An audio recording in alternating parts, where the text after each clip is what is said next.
Welcome, dear listeners of Golden Memories. Thank you for every like, comment, and warm word. They inspire us to create new heartfelt stories. Subscribe so you don't miss the next episodes, and enjoy listening. The inheritance that changed everything. The evening I informed my daughter about losing my position, she expelled me from the house. However, she remained unaware that I had just inherited $12 million. Allow me to share the complete story. For 27 years, I had been the devoted mother to my daughter, Charlotte.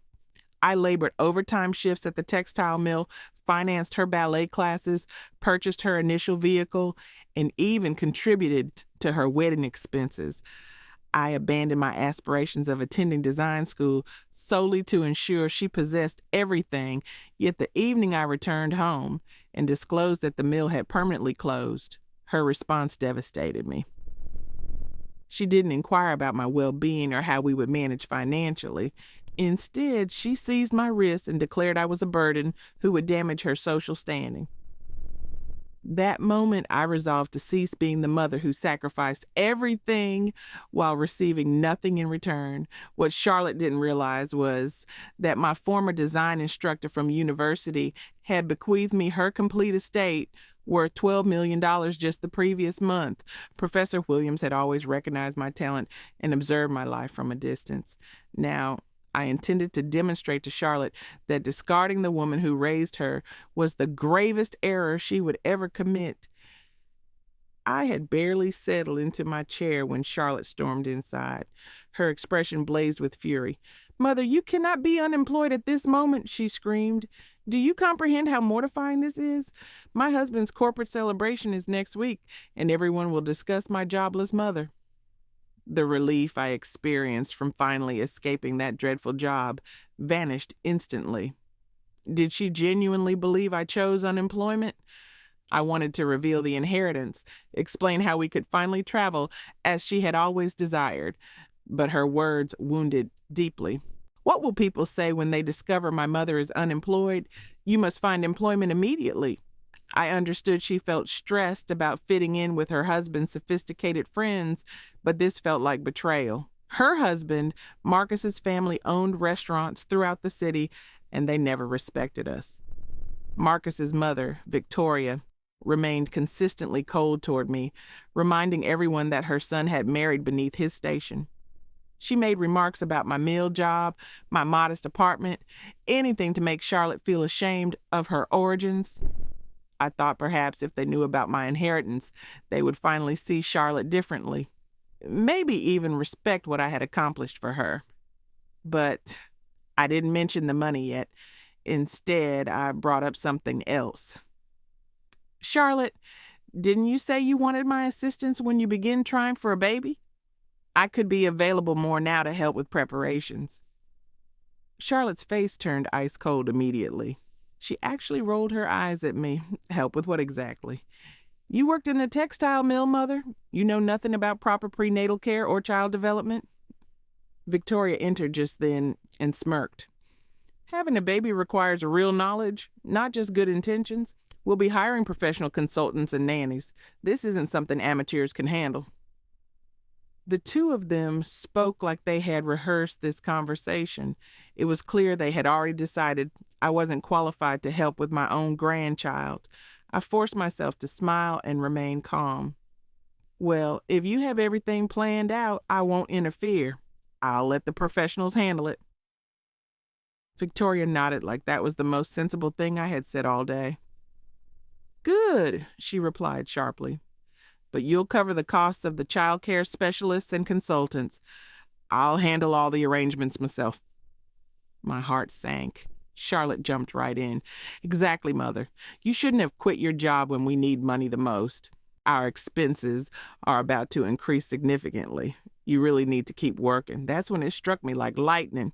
They didn't want me home to rest or help with family. They just wanted my paycheck flowing into their household. I was nothing but a walking bank account to them. My expression grew serious. "I'm 64 years old. I think it's time for me to retire and enjoy life a little." Charlotte let out a bitter laugh. "Retire? You don't have any savings or pension? What retirement are you discussing?" Her words nearly knocked me over. I had wanted to save money for retirement years ago, but Charlotte convinced me to help pay off their house instead. Mother, that's because your textile job barely paid anything. Who told you to work at such a low-paying place? You should have planned better for your future.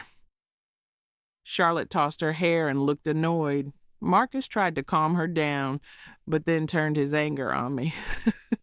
Mother, you're stressing Charlotte out right before we start trying for a baby. We really need financial support right now. You should be helping us, not creating more problems. He continued. You're still healthy and strong. There's no reason you can't work another 20 years. Save the retirement talk for when you're 80. 20 more years. The words echoed in my head like a nightmare. After everything I had sacrificed, every extra hour I had worked, every dollar I had given them, I was still just a money machine in their eyes. That's when I truly understood what was happening. All their talk about love and family was just sweet words to keep me working. Back when Charlotte was in college, she started dating Marcus to move up in the world, to help her fit in with his wealthy family. I sold my little house and moved into a tiny apartment, working extra jobs just to buy them their dream home. I didn't ask for a single dollar from them, yet only their names went on the deed. Back then, with tears in their eyes, they promised, one day when we're successful, we'll take care of you. You'll finally get the life you deserve. But now, I knew what they meant by the life I deserved, a life of endless work until my body gave out at 80. I held back my tears and spoke firmly. I'm retiring, and that's final. No one gets to decide that for me. Victoria realized I was serious and worried I might actually stop supporting them. Her tone became fake sweet instantly. Look, we understand you're tired, but you have to be realistic. There's no room in this house for you to stay permanently, right? But I have a solution. I narrowed my eyes, knowing something bad was coming. I know a wealthy family looking for a house cleaner. Good pay, free room and board. You've done that kind of work before at the mill. It should be easy for you. Charlotte jumped in with a cruel smile. Perfect idea. You could even give us part of your salary to help with household expenses. Everyone wins. Victoria shrugged coldly. You're not someone who really needs rest anyway. Going back to work won't hurt you. Don't say no so quickly. Just try it out. If you do well, maybe you can keep the job long term. My face grew colder by the second. I already told you I'm done working. I'm not going into anyone's house to clean ever again. Victoria's fake smile vanished, her eyes becoming sharp and calculating. Well, if you're really done working for others, fine. She paused, then added with pressure in her voice. There's an assisted living facility nearby, good meals and a place to sleep. You could apply for work there, maybe kitchen help or cleaning services, something to earn your keep. Charlotte rolled her eyes and scoffed. Now that makes sense. You can't just live in hotels expecting us to pay your bills. At least in assisted living, you'd be pulling your own weight instead of being a burden to us. Rage burned in my chest, but I stayed calm. I turned to Charlotte slowly. You really think it's okay to send your own mother to scrub floors in a nursing home just to feed herself? Charlotte looked away, but tried to sound reasonable. Mother, be realistic. You've always said you wanted to be independent. Isn't this the most dignified way to do that? You support yourself and we don't owe each other anything.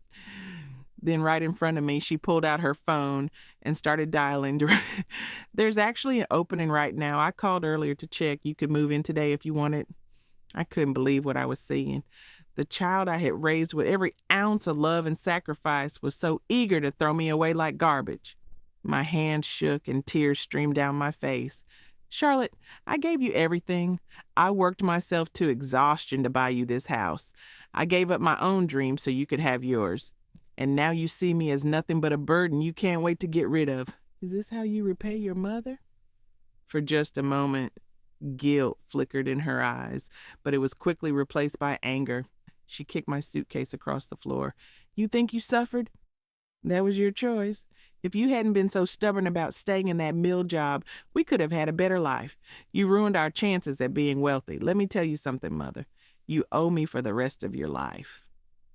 I stood there in complete shock, staring into her angry eyes as a deep, terrible pain tore through my heart. She had no idea that the only reason I stayed at that mill was to have steady income for her. If I hadn't worked those long hours, she never would have made it through college or had the wedding of her dreams. Every sacrifice I made was to give her the best life possible. But now she was attacking me like a wild animal, blaming me for ruining her future when I was the one who built it.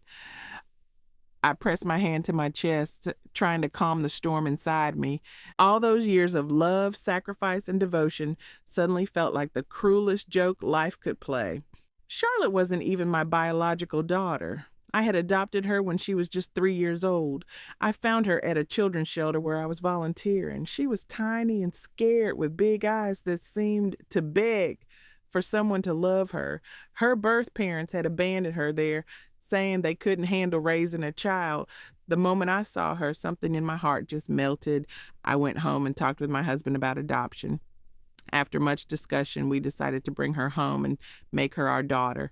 From that day on, I devoted my entire life to giving her everything she needed. But 4 years later, my husband changed his mind. He said he was tired of raising someone else's child and wanted his own biological children instead. He gave me an ultimatum: either send Charlotte back to the shelter or leave him and raise her alone. I didn't hesitate for even a second. I chose Charlotte. I was terrified that going back to the shelter would traumatize her or that she'd never find another family to love her. So I worked multiple jobs, sometimes staying up all night making crafts to sell just to keep us afloat. Through those desperate years, I kept her safe, fed, and loved.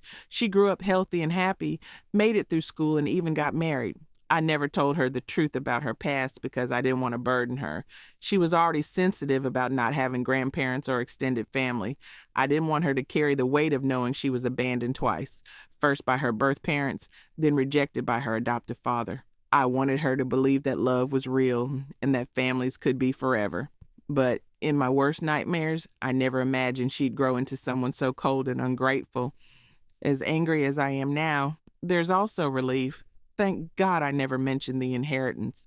If they knew about the $12 million sitting in my bank account, this situation would have become a complete nightmare. I looked at Charlotte with ice-cold eyes. If this is how heartless you really are, then fine. From this moment on, we're done. You and I have nothing to do with each other anymore. I picked up my suitcase and headed for the door, but Victoria suddenly grabbed my arm. "What are you saying? Charlotte is your daughter. You're supposed to be responsible for her future. You can't just walk away like this."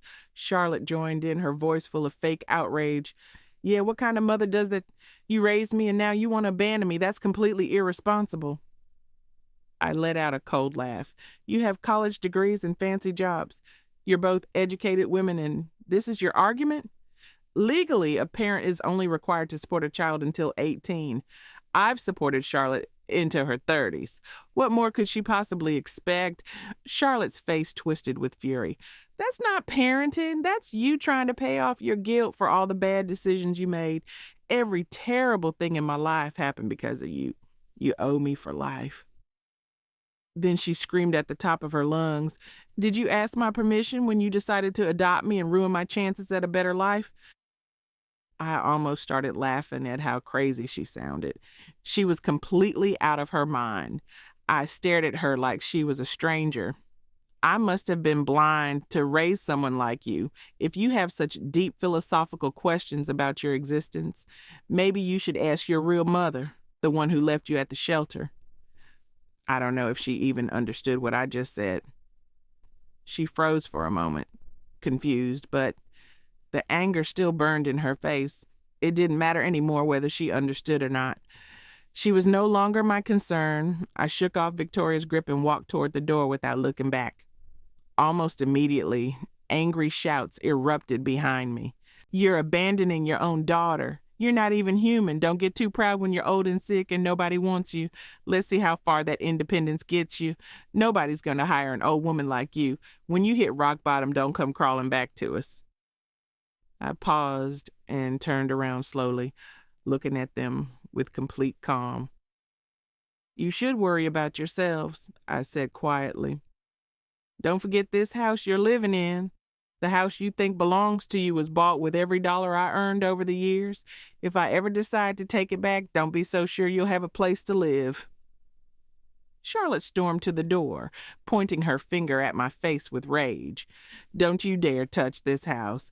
It's registered in mine and Marcus's names. It's legally ours. You have no claim to it." The more she screamed, the calmer I felt. "Fine," I said, my voice steady as a rock. "Then hear this clearly. I don't care if I have to spend the price of 4 houses. I will not let this house stay in the hands of ungrateful people who threw me away." Charlotte's eyes went wide with disbelief. Then she burst out laughing, her voice full of mockery. "You've completely lost your mind. 4 houses? You probably don't even have $3,000 to your name. This house is our property now. You're just a crazy old woman trying to threaten us. Get lost. People like you belong on the streets." With that, she slammed the door in my face. I didn't argue or fight back. I didn't even blink. I just walked to my car, pulled out my phone, and started browsing luxury homes in the city's most expensive neighborhoods. A bitter smile crossed my lips. If I didn't buy the most beautiful house in town, I'd be wasting the $12 million sitting comfortably in my bank account. That night, I checked into the fanciest 5-star hotel downtown. Then I called Professor Williams' lawyer and asked him to start legal proceedings to get back everything that was rightfully mine. Over the next few days, I lived in luxury while shopping for the perfect house. I looked at mansions, penthouses, and estates that most people only dream about. A week later, I had an appointment to see an exclusive gated community. It was the most prestigious neighborhood in the entire city. What I didn't expect was that the real estate agent showing me around was Charlotte's college friend, Rebecca. The luxury sales office was buzzing with wealthy people looking at million-dollar homes. I had just walked into the beautiful lobby when a young woman with perfectly styled hair approached me with a professional smile. "Good afternoon. Would you like me to show you our available properties?" "Yes, please. I'd like to see your best homes," I replied. We started walking toward the model homes when a sharp voice cut through the air. "Who's doing client screening today? Do we just let anyone walk in here now?" I looked up, and there she was, Rebecca, Charlotte's old college friend. We'd met several times at birthday parties and holidays. She had always been a snob, constantly bragging about only working with high-class clients and looking down on anyone she thought was beneath her. Before I could react, she was already walking over, her heels clicking loudly on the marble floor, her eyes full of disgust. "Mrs. Thompson, what are you doing here?" I looked at her calmly and kept walking. "I'm here to look at houses. Is there a problem with that?" She immediately stepped in front of me, blocking my path with a nasty sneer. "A mill worker? You think you can afford places like this? Don't tell me you're just here for the free refreshments. I've seen plenty of people like you pretending to be buyers just to get some fancy snacks and air conditioning." People nearby started staring and whispering. Their looks were uncomfortable, a mix of judgment and curiosity. Some were nodding like they agreed with Rebecca. The young assistant next to me tried to help. "Rebecca, I'm not busy right now. I can show this lady around." But Rebecca pushed her aside rudely. "Who do you think you're telling me how to do my job?" The girl stepped back, clearly scared. Then Rebecca waved over 2 security guards. "You two, escort this visitor out of here right now." The entire showroom went silent. Everyone was staring at us. I raised my hand calmly, stopping the guards before they could approach. "I came here to look at houses. On what grounds are you kicking me out? Where's your manager?" "I'd like to speak to someone in charge." I turned to the crowd of people watching. "You're all here looking at houses too. Tell me, have I done anything wrong or inappropriate?" The guards hesitated. I wasn't backing down, and they clearly didn't want to get involved in something messy. Rebecca stood with her arms crossed, scoffing loudly. "Go ahead, make a scene. Let's see how far you can take this little performance." Just then, a young man in an expensive suit walked over quickly. He had a polished, professional smile. "Good afternoon, ma'am. I'm Daniel, the sales manager. Is there something I can help you with?" Before I could speak, Rebecca jumped in. "Daniel, she's just here for the freebies. I was about to have security remove her." Daniel frowned, but kept his tone polite. "Ma'am, would you mind showing us some proof that you're able to purchase? As you know, this is an exclusive showcase, and we do require verification of buying ability." Without hesitation, I pulled out a folder with my financial documents. "They already checked my paperwork at the entrance." Rebecca snatched the folder from my hands and opened it dramatically, shouting loud enough for half the showroom to hear. $8 million? Are you kidding me?" She waved the papers around. "She's a mill worker. There's no way she has this kind of money. I know her background better than anyone. This has to be fake. We can't let someone like her play games with us." Daniel stood there frowning, caught in an awkward situation. I didn't bother arguing. Instead, I took out my phone, opened my banking app, and held it up for them to see. The young assistant leaned in, counting softly. 1 million, 2 million, oh my God, over $12 million. Gasps filled the room. People's expressions completely changed, no longer judging, now shocked and impressed. Someone whispered, holy cow, she's seriously wealthy." Rebecca's face went through every color imaginable. Red, white, green, then completely pale. She looked like she wanted to disappear into the floor, but she still wouldn't give up. "Daniel, that banking app has to be fake. There's no way she really has that kind of money." Daniel's face darkened, his eyebrows coming together in a deep frown. "Rebecca, that's enough." He turned to me with respect. "Ma'am, I sincerely apologize for this mistake. We'll handle this situation appropriately. I'll assign our most experienced agent to help you right away." I waved my hand gently and smiled at the young woman who had greeted me first. "No need. She's been perfectly professional and kind. I want her to show me the properties." Daniel looked a bit worried. "Actually, she just started working here. She's still in training. I'm not sure she has enough experience." "I like her," I said firmly. "I'm buying a house today and I want to work with her." Daniel nodded immediately, eager to please. "Of course, absolutely, Maria. Please take excellent care of our distinguished client." Rebecca stood to the side, her face stiff with anger. She watched me walk away, then muttered under her breath, "Just a lucky old woman pretending she's somebody important."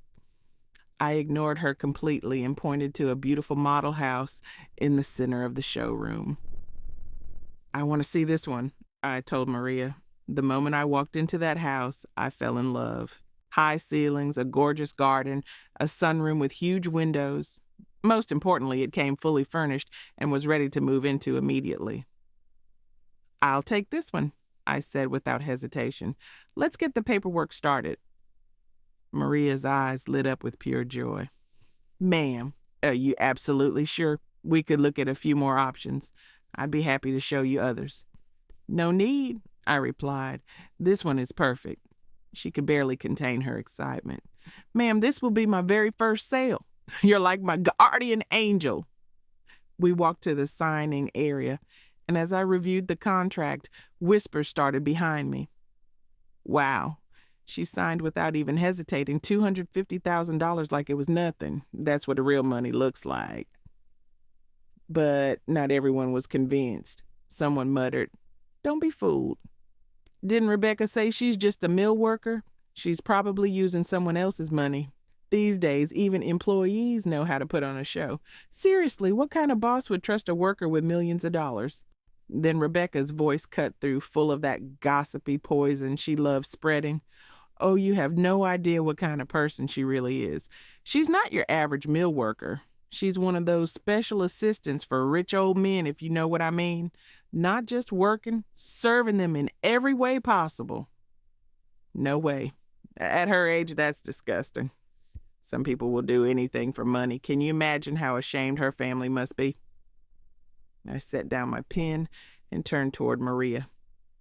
Maria, I said with a calm smile, could you please get Daniel for me again? I'd like to purchase another property.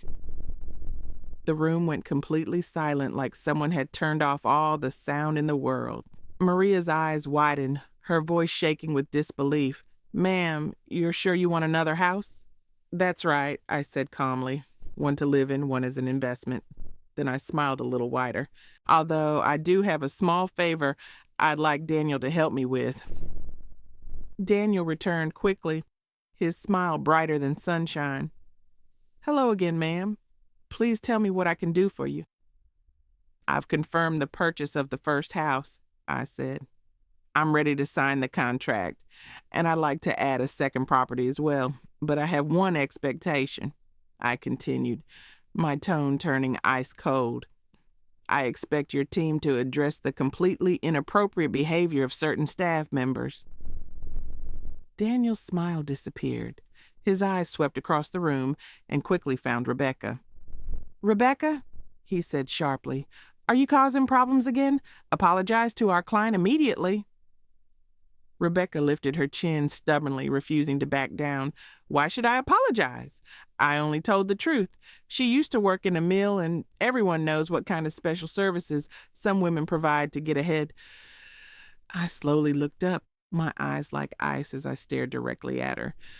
You're saying I got my money through inappropriate means? Then let me share something in return. Charlotte once told me that your success didn't come from your sales skills, but from the nights you spent with your clients. Is that true? Rebecca's face went completely white. Her lips trembled. You're lying. That's slander. Oh, didn't you just slander me a few minutes ago? Now suddenly you understand what defamation means? I turned to Daniel, who immediately understood. His expression became serious. Rebecca, that's enough. Security, escort her out of the building. As of today, you're fired. Rebecca panicked, tears welling up and spilling over. Daniel, I wasn't lying. She really used to work in a mill. But Daniel's tone stayed firm. You violated our company's conduct policies in a very serious way. Your employment is terminated immediately. I raised my hand to stop security from moving. Hold on, I said calmly. She's not going anywhere yet. She publicly damaged my reputation, and I'm not letting this slide. Right then, I took out my phone and dialed. Hello, police department. I'd like to file a report for defamation and harassment. 15 minutes later, 2 officers arrived at the showroom. After hearing my story and talking to witnesses, they issued Rebecca a formal warning. They made it very clear that if she didn't apologize publicly, I had every right to press charges. Cornered and shaking with rage, Rebecca finally mumbled through gritted teeth, I'm sorry. She shot me and Maria one last hateful look before storming out, her eyes burning with jealousy. She was especially bitter seeing Maria about to close 2 major sales, the same Maria she had treated like dirt just an hour earlier. By the end of the day, I had signed contracts for both houses and paid in full without blinking an eye. Maria stood beside me with tears of joy in her eyes. Ma'am, I can't thank you enough. I've been working here for 5 months without a single sale, and today I sold 2 houses. You're honestly my miracle. To show her appreciation, she insisted on personally arranging cleaning and moving services for me. I gladly accepted her help. For the first time in years, I felt truly free. It was like all the pain, anger, and bitterness had been swept away like dust from my new beautiful home. That evening, as I relaxed in my luxury hotel, my phone rang. It was Charlotte. Mother, what the hell did you do to get Rebecca fired? Her whole family is attacking us now, demanding answers. How do you plan to fix this mess? I answered cheerfully. Let them come after you. That's your problem now. Didn't I tell you we're done? I don't owe you anything. You caused trouble and now you expect us to clean up the mess. That's not fair. Charlotte's voice was getting angrier. That made my blood boil. Trouble? Are you joking? Rebecca insulted me in public. She brought it on herself. The police were involved. You think they just showed up for fun? If this becomes a bigger problem, don't think you'll walk away without consequences." Charlotte went quiet for a moment. When she spoke again, her tone had completely changed, becoming fake, sweet, and calculating. All right. Let's just move on from this. By the way, Mother, who's your new employer? They must be incredibly wealthy, and they seem to be treating you really well, too." I laughed silently. There it was again, the smell of money, and she was sniffing around like a hungry dog. "It doesn't matter who they are. It has nothing to do with you, Charlotte. Let me say this one more time. We are done forever." With that, I hung up and blocked every phone number from her, Marcus, and their entire family. But what I didn't expect was that just a few days after moving into my new mansion, I would run into someone from my past. That afternoon, I was at an upscale furniture store downtown, browsing for a grand piano for my new music room. I had just sat down at a beautiful white piano to test the keys when the front doors opened and loud, obnoxious voices filled the space. In walked Victoria, surrounded by her usual group of snobby friends. Their voices were shrill and self-important. "What kind of store is this?" Victoria complained loudly. "Letting just anyone sit down and bang on expensive instruments. How unprofessional." Her eyes landed on me and sarcasm dripped from her smile. "Oh, look, it's Charlotte's mother. Did you even wash your hands before touching that piano? Weren't you working in that dirty mill for years? God knows what kind of germs are crawling all over your fingers. Who would have thought such an expensive piano could be contaminated so easily?" Her little group giggled and whispered among themselves, looking at me with obvious disgust. "So that's the mill worker mother-in-law you told us about?" one asked loudly. "She can't afford to buy anything, so she comes here just to pretend. How embarrassing, Another woman, with an enormous hat and designer sunglasses, looked me up and down with disgust. "Ugh, nothing worse than people trying to act classy while carrying cheap purses. It's so obvious she doesn't belong here." The two sales associates in the store looked uncomfortable. One of them approached me with a warm, professional smile. "Please feel free to continue trying the piano, ma'am. That's exactly what they're here for. No purchase required." I nodded politely and turned back to the sheet music, trying to ignore the growing tension in the room. The other salesperson approached Victoria's group. "Ladies, welcome to our showroom. Is there a particular piano you'd like to see? I'd be happy to show you our selection." Victoria shot me a look full of frost.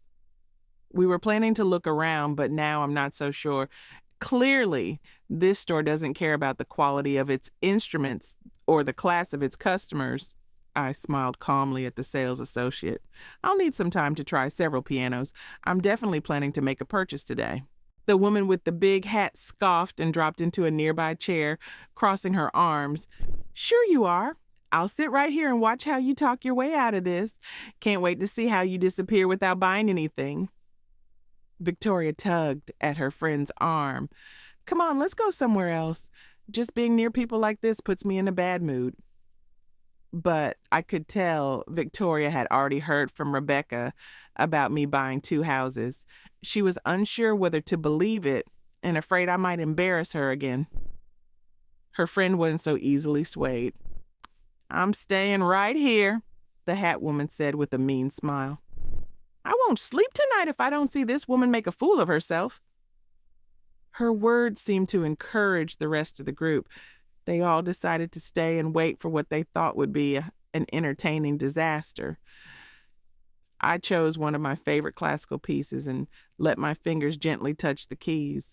The beautiful notes of Chopin's Nocturne filled the room, soft and elegant. The melody flowed through the air like silk. The hat woman twisted her mouth and snorted. "What is that noise?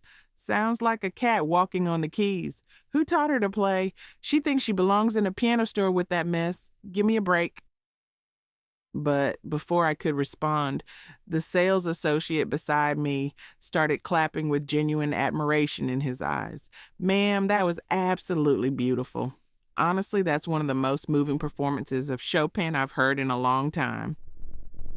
The hat woman rolled her eyes so hard she nearly fell over. Oh, please. If she was talented, she wouldn't be stuck in whatever dead-end life she's living. Your flattery is way too obvious.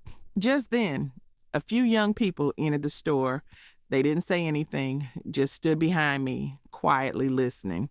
The moment I finished playing, spontaneous applause erupted from behind me. Wow, that was incredible. I've studied piano for years and still can't bring out that emotion. Seriously, you captured the whole dreamy romantic mood so perfectly. You're amazing. Victoria stood nearby, her eyebrows scrunched together in confusion. She couldn't understand how someone she'd always looked down on could play with such grace and skill. The truth was, I owed this peaceful moment to my late design teacher, Professor Williams. She came from a cultured family and was the most elegant, kind woman I'd ever met. She never looked down on me. In fact, she treated me like a younger sister. Whenever she had free time, she taught me music, art, and literature.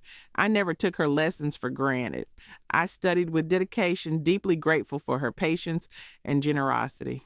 Over the years, she didn't just improve my lifestyle, she transformed my entire spirit and soul. I continued playing, letting the music carry my thoughts, while the hat woman's face grew sour from all the praise I was receiving. She looked more and more uncomfortable. In one last desperate attempt to save face, she snapped her head up. So what if you can play one song? Big deal. If you're really that impressive, then buy the piano right now. Put your money where your mouth is. I had already made my choice. Calmly, I handed my credit card to the sales associate. Thank you, ma'am, he said with a cheerful smile. That will be $190,000. I entered my PIN. Transaction approved.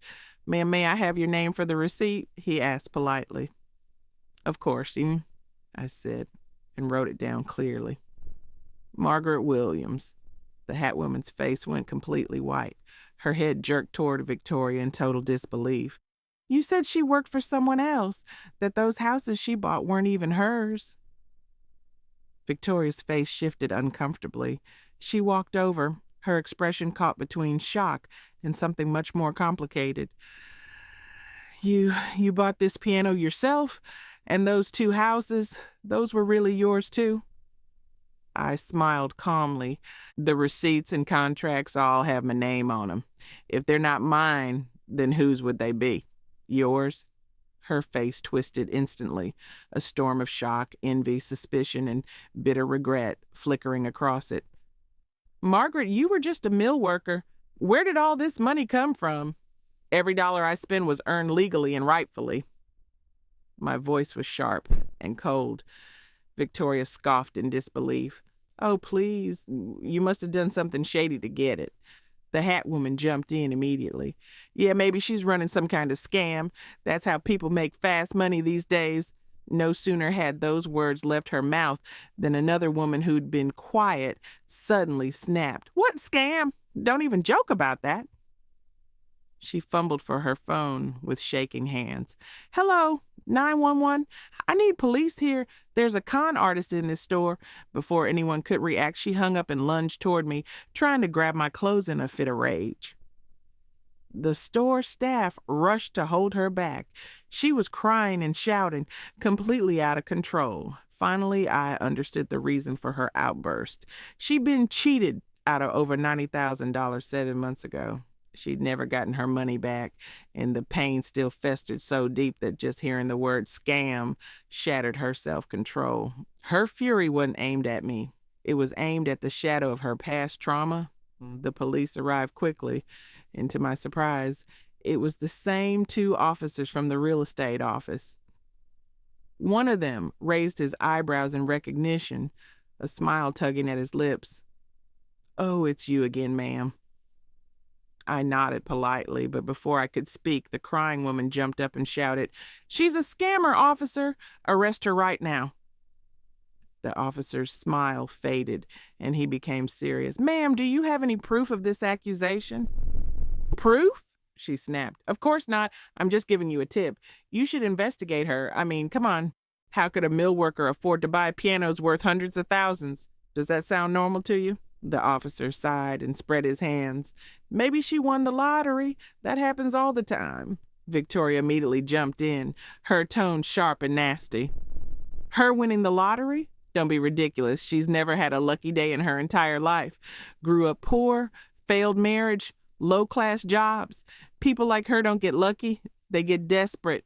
She has no education, no real career. What else could she have done besides some shady business to get that kind of money? The officer's expression hardened. Ma'am, I strongly advise you to watch your words. Accusations without evidence count as defamation and harassment. We can open a case if needed. Victoria's face went pale and she shut up immediately. A swirl of emotion stirred inside me. Frustration, pain, anger, but mostly clarity. Life hadn't been easy for me. I'd grown up alone, worked multiple jobs after my divorce, and bent over backwards to support a daughter who never appreciated anything I did. Now, the very people who had once benefited from my sacrifices were using my lowest points as weapons to attack me. If I had enemies in life, it was Victoria, her daughter Charlotte, and Marcus. They weren't just ungrateful. They were the real poison in my story. But now I finally saw them for who they truly were. I pulled out my phone, opened my banking app, and without a word held the screen toward Victoria so she and everyone else could see clearly. You don't want to see me happy? Too bad. Looks like life had other plans. See the over $12 million? All legal, all mine. No dirty secrets, no tricks, just blessings you'll never understand. If that makes you sick, well, I hope it ruins your whole week. You want to accuse me of sleeping my way to the top? Go ahead and try. I'll be waiting. Victoria's water glass slipped from her hand and crashed to the floor with a loud bang. I could almost hear the sound of her pride shattering into a million pieces. 12 million? How the hell do you have that kind of money? Her voice shook, panic breaking through her disbelief. Then her expression twisted like something had just clicked in her brain. Oh, now I get it. That's why you abandoned Charlotte. You got rich and dumped her like trash. How absolutely heartless. Margaret, you're unbelievable. I turned to her, my tone sharp and unwavering. Don't twist the story, Victoria. I was ready to leave every cent to Charlotte and Marcus. That was my plan. But then you decided I was a burden the minute I lost my job. You pushed me out of the house like garbage. You think I forgot that house you're living in? Every dollar that bought it came from me? Not only did you kick me out, you wanted me to scrub floors in some nursing home just to keep earning money for your family. You even suggested I go work as a living assistant for some rich old man. God knows what kind of services you had in mind. Tell me, Victoria, do you have even a tiny bit of decency left? I turned to the growing crowd of people watching. Tell me, doesn't this pack of ungrateful leeches deserve everything they've lost? The crowd's energy shifted completely. Their eyes, once filled with gossip, now brimmed with judgment, aimed straight at Victoria and her friends. Victoria's face burned red, like she'd been caught cheating. You're lying. We never said you should go work for some old man. Oh, really? I said calmly. Should I play the recording for everyone here? Let them hear your exact words. Her face went deathly pale, and for a second, I saw real terror in her eyes. That recording is probably fake. I'm not listening to that garbage. Her voice cracked as she turned toward the exit, practically running away. Margaret, you're cruel to the core. You'll get what's coming to you someday. And with that, she stormed out, slamming the door so hard the whole building shook. I finally exhaled deeply. It was over for now, but I knew better than to think it was truly finished. With that much money involved, people like Victoria and Charlotte never stayed quiet for long. What I didn't expect was how quickly Charlotte would try to crawl back into my life. The very next morning, the security guard at my gated community called to say someone had left a huge flower arrangement at the front gate for me. I frowned, went down to get it, and found a card buried in the center. Wishing you happiness and health with love from your daughter, Charlotte. I nearly burst out laughing. It was so shameless. It was almost funny. Without hesitation, I picked up the entire bouquet and threw it straight into my kitchen garbage can. Then I took a photo of the crushed flowers, bent stems, and crumpled card, all mixed in with the trash, and sent it to the security office. From now on, refuse anything sent by this person. Also, please forward her this picture. I didn't just want her rejected. I wanted her to feel the humiliation. Sure enough, I never received another flower delivery from her, but Charlotte didn't give up. She just got more desperate. She began waiting outside my gated community every single day, rain or shine, weekday or weekend. She'd be there lurking like a stalker, putting on pitiful performances. One day, she even dropped to her knees on the sidewalk, crying dramatically. Mother, please don't be angry anymore. Please come home. I was wrong. I'm sorry. No matter what happened, I'm still your daughter. How can you be this cold to me? I didn't even look at her. Her theatrics only made my skin crawl. Eventually, I got so sick of the whole scene that I hired a full-time driver. Every day, I sat in the back seat with tinted windows, gliding past the front gate straight into my private garage. No eye contact, no conversation, no chance for her to reach me. Charlotte kept up her pathetic act for 3 full weeks. But once it became clear I wasn't budging, she finally stopped showing up. At least I thought she had given up. Instead, she changed tactics completely. She went digging through old contacts and somehow managed to track down my ex-husband, Richard, who had once been Charlotte's adoptive father. That's when things truly began to spiral in a way I hadn't anticipated. Charlotte wasn't trying to reconcile anymore. She was trying to control me, manipulate me, break me down completely. If she couldn't get what she wanted, she'd rather see me destroyed. One afternoon, my phone rang. It was Richard. We hadn't spoken in over 27 years. I had no idea how he even got my number. I thought I'd give you a heads up, he said casually. Charlotte came to see me. She cried and begged me to convince you to come back home. I don't know what happened between you two. And frankly, I told her it's not my business. I reminded her that I'm not her biological father anyway. I even took a DNA test to prove it and shut her up. But I kept my promise from all those years ago. I didn't tell her the real truth about her background. So now she knows I'm not her father, but you're still her one and only mother in her mind. I hung up, already knowing what was coming next. It was only a matter of time before Charlotte would come, knocking on my door again. When she did, I'd be ready. I'd tell her everything, the truth she was so desperate to avoid. I'd tell her to go find the mother who abandoned her at the shelter and stop trying to destroy my life. But that final confrontation never came. Instead, Charlotte took a much darker turn that I hadn't seen coming. About a week later, I started noticing something strange. The way people in my neighborhood looked at me had changed.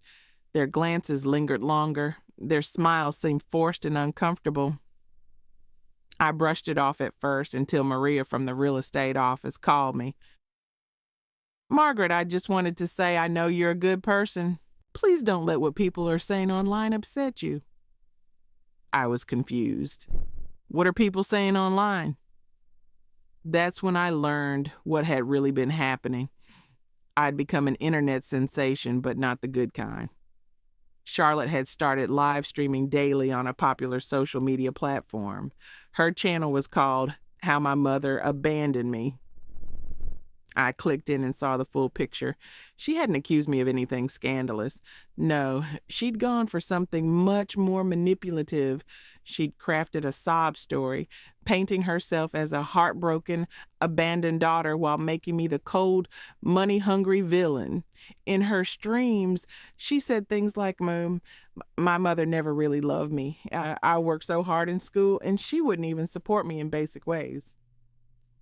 The year I graduated college, she left for another city to work as a live-in helper for rich people, leaving me to struggle alone in a tiny apartment.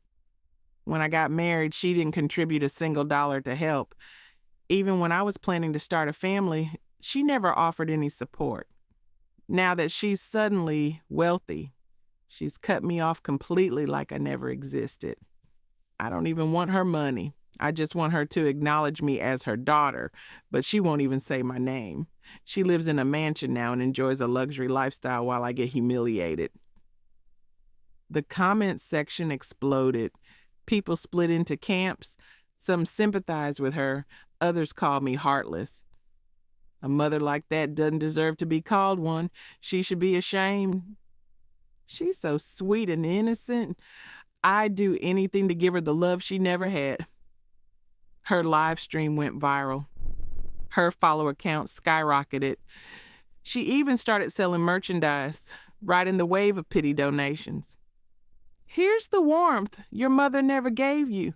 You deserve better, sweet girl. She doesn't deserve happiness. Then things got even uglier. People began digging into my personal life. My name, my photo, my address, all of it started circulating in comment sections and reposts. I had officially become the face of a social media villain, the most heartless mother on the internet.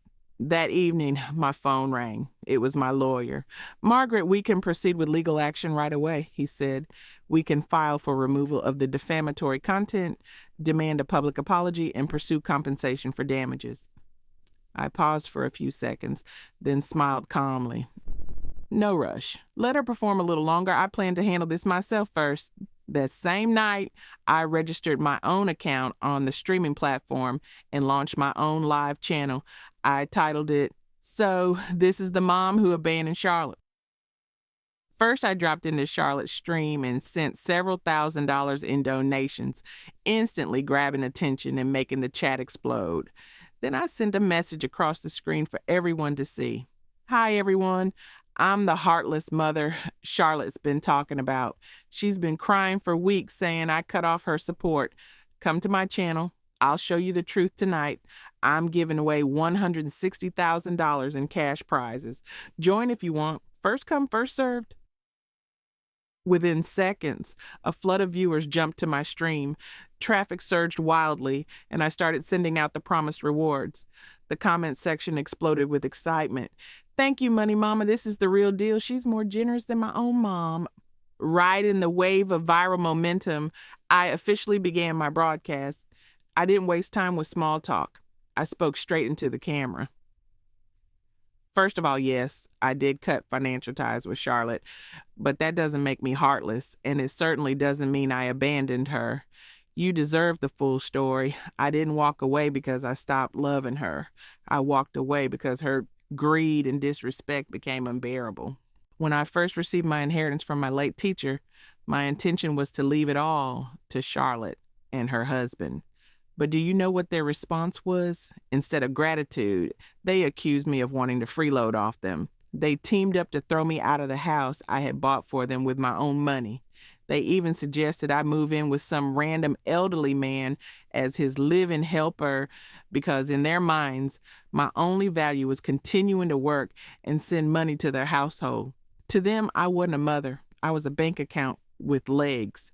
As I spoke, I displayed scans of the trust documents from Professor Williams showing I'd legally inherited over $12 million. The money I have came from a legitimate inheritance left to me by my design teacher who treated me like family. She had no children and made me her sole beneficiary. The comments exploded again. "Holy cow, 12 million.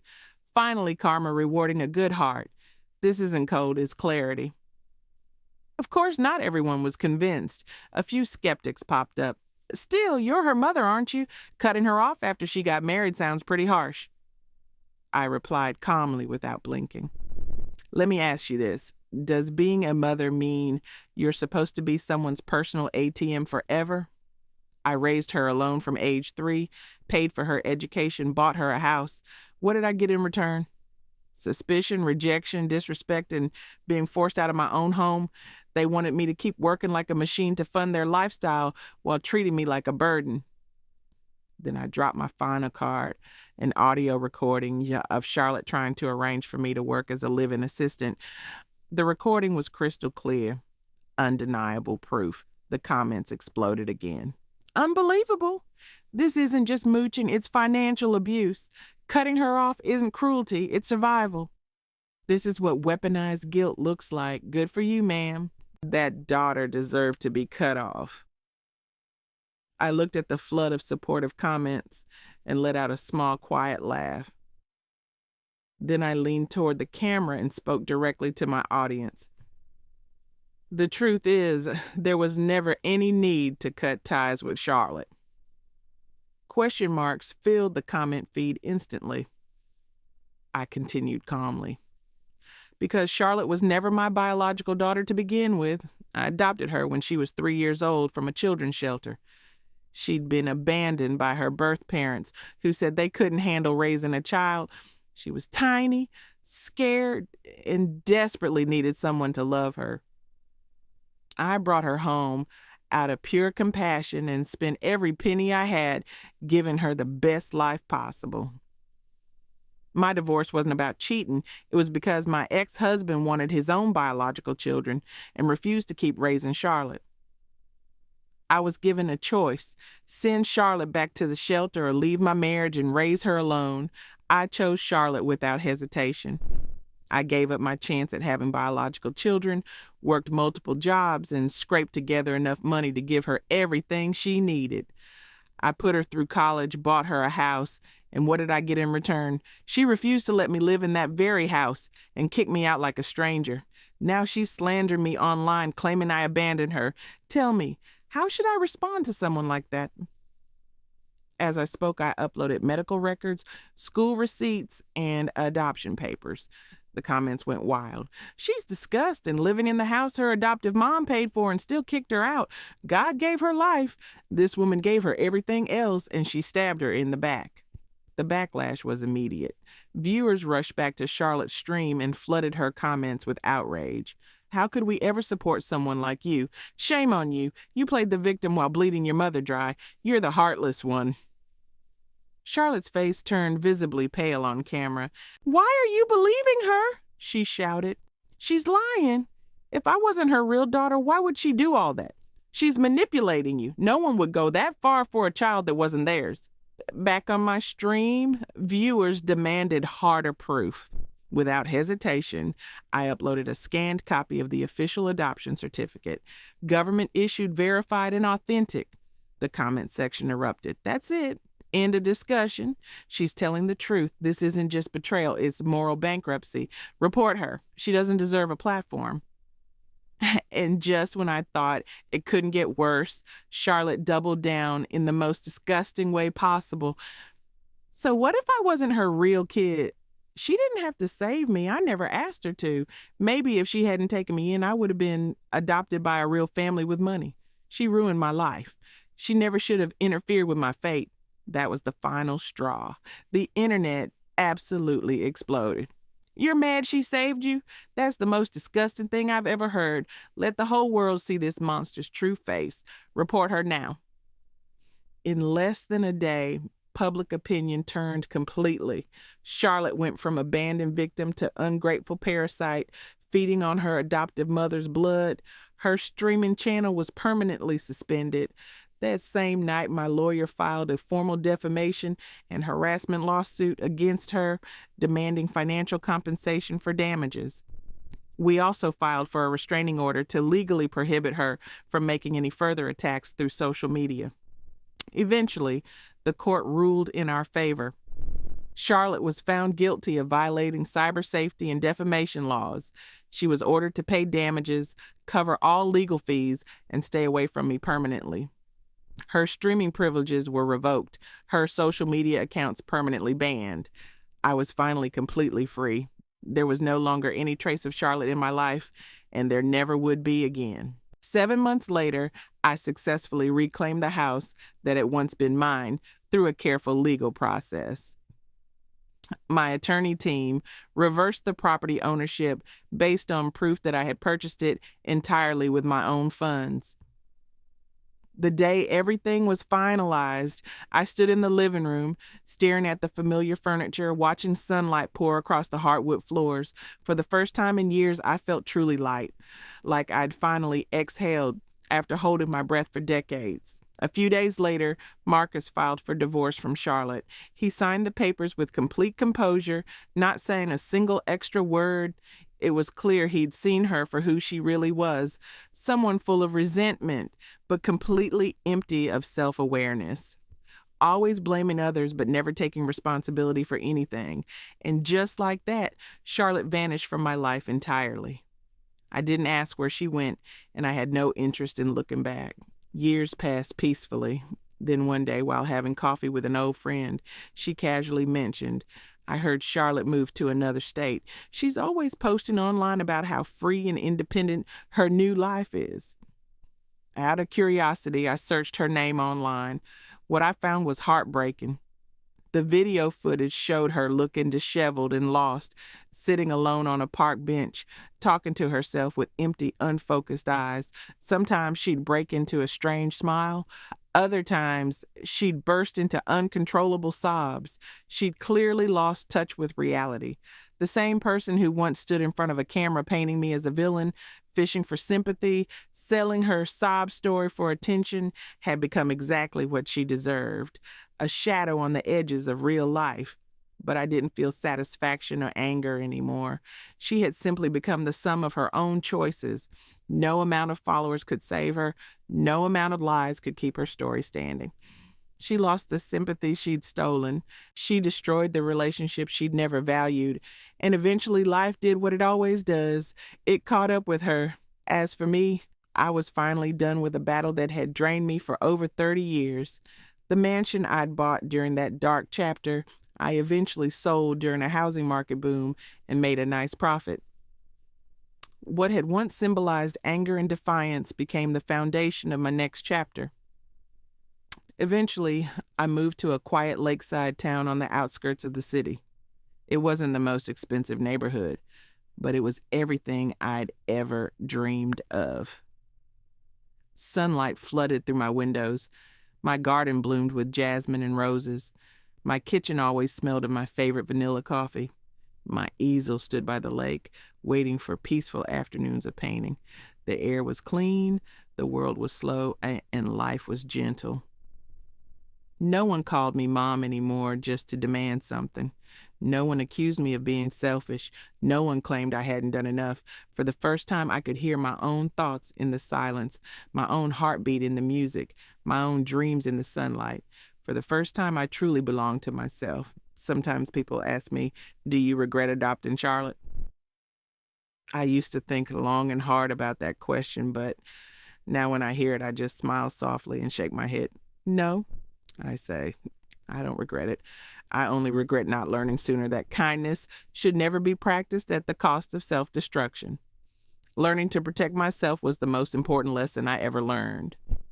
In the second half of my life, I was never a perfect person, never a saint, but I became something far better, a woman who finally lived for herself. And it turned out that wasn't too late at all. The inheritance Professor Williams left me wasn't just money, it was freedom. Freedom from people who saw me as nothing but a source of income. Freedom from the guilt of never being enough for someone who would never be satisfied. Freedom to discover who I really was underneath all those years of sacrifice. I learned to paint again just like I dreamed of in high school. I traveled to places I'd only seen in magazines. I made friends who appreciated me for who I was, not what I could give them. I woke up each morning excited about the day ahead instead of dreading what new demands would be placed on me. Charlotte had called me selfish for choosing myself, but she was wrong. Choosing yourself isn't selfish when you've given everything to people who threw it back in your face. It's survival. It's wisdom. It's the beginning of real life. And my real life, it turned out, was more beautiful than I ever imagined it could be. The little girl I'd rescued from that shelter all those years ago had grown up to become someone I no longer recognized. But the woman I'd become in choosing myself, she was someone I was proud to be. Professor Williams used to tell me, "Margaret, there's a difference between being kind and being taken advantage of. True kindness includes being kind to yourself." It took me 64 years to understand what she meant, but understanding it changed everything. I wasn't angry anymore. I wasn't hurt anymore. I was free. And freedom, I discovered, was the most precious inheritance of all. Some endings aren't about revenge or getting even. They're about finally choosing yourself and discovering that you were worth choosing all along. Charlotte thought she was punishing me by cutting me out of her life, but she actually set me free. The daughter I'd loved so fiercely was gone, replaced by someone I didn't recognize, but the mother I'd been, exhausted, taken for granted, always giving. She was gone too. In her place stood a woman who knew her worth, who protected her peace, and who finally understood that love without respect isn't love at all. It's just convenient dependency dressed up in pretty words. Today, as I sit by my lake watching the sunset paint the water gold, I think about the scared little girl in that shelter and the scared older woman who didn't know how to say no. Both of them found their way home eventually, not to a house or a family, but to themselves. And that, I've learned, is the only home that really matters, the only one that can never be taken away. Charlotte might never understand what she lost when she threw away the woman who saved her life, but I understand what I gained when I finally saved myself. And that understanding fills every sunrise, every cup of coffee, every brushstroke on canvas, every peaceful moment of a life finally lived for the person who deserved it most. Me. The inheritance was never really about the money. It was about inheriting myself back from people who never deserved to own me in the first place. And that inheritance will last for the rest of my days.